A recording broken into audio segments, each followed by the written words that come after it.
my constituents are sick and tired of this government perpetrating its will on them on what to drive, what's morally right and wrong, and it's one issue after the other. And so, well, it's just, I don't care if the policies are terrible, this is just the way it's going to be.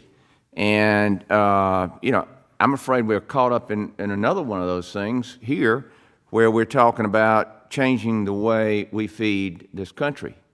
And obviously, the importance, it's a national security issue. And, the best example that I have is Sri Lanka. I mean, that government perpetrated on its farmers banning the use of synthetic fertilizers and pesticides. We're already having issues with that on our farms today, and it's going to affect yields this year. I mean, what the EPA is trying to do to them. The result of this was catastrophic. Yields for rice fell by 20% within the first 6 months of the policy, driving up food prices and forcing the largely self-sufficient country to import substantial quantities of rice to feed its people. We can't have this in this country. Plus the fact that, what our farmers have been able to achieve in yields and other things has really allowed us to participate in feeding the whole world. The whole world is using us as an example of the freedom to innovate and to produce yields and to use the products available to us to do that. And there are no better conservationists than our farmers. This land has been most of it, they're in their families for generations. They have to protect the land, and we have to assist them with that, but we don't need these one-size-fits-all government policies that are creating havoc in the marketplace out there. Dr. Larson, you talked about the wholesale elimination of pesticides and how that's going to affect what we're dealing with here. You specifically referenced effects on food waste and land conversion. Any way to predict what's going to happen?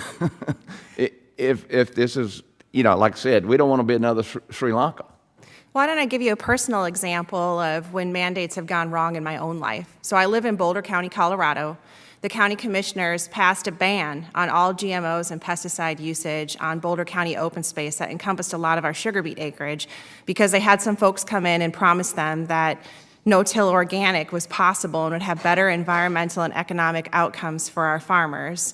Well, 10 years later almost, and millions of dollars spent trying to scale that up, there's not a single organic or conventional farmer that has switched to that within our geography because it's been too difficult to amass enough biomass with a spring-planted cover crop. So they've reverted back to what the farmers had done and come to their conclusions on their own to promote soil health because the science never added up and the economics never added up.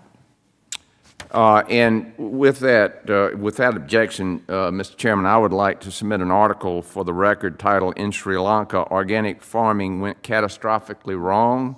This article was published on March 5th, 2022 in Foreign Policy and dives further into Sri Lanka's organic crisis. Without objection, Mr. Allen. Thank you very much. Dr. Larson, others on the panel, and we've got about 50 seconds here, claim organically produced food is more nutritious because the soil in their system is healthier. What does the science say on this matter? As I mentioned, I'll provide some scientific literature because I think what's important is to look at the peer-reviewed literature in terms of scientific consensus on this matter. And there isn't any evidence that the food produced through organic farming methods is more nutritious, safer, or healthier for people to consume. And in fact, promoting that misconception that does not agree with scientific consensus is causing Americans, especially low-income and marginalized communities, to purchase and consume fewer fruits, vegetables, and grains. That was found from an Oxford University study. Yeah. And for the record, Mr. Chairman, I grew up on raw milk. And I'm still here. So, anyway, with that, I yield back. Yes, sir. I did too. And you're still here. Right from the cow. Yeah.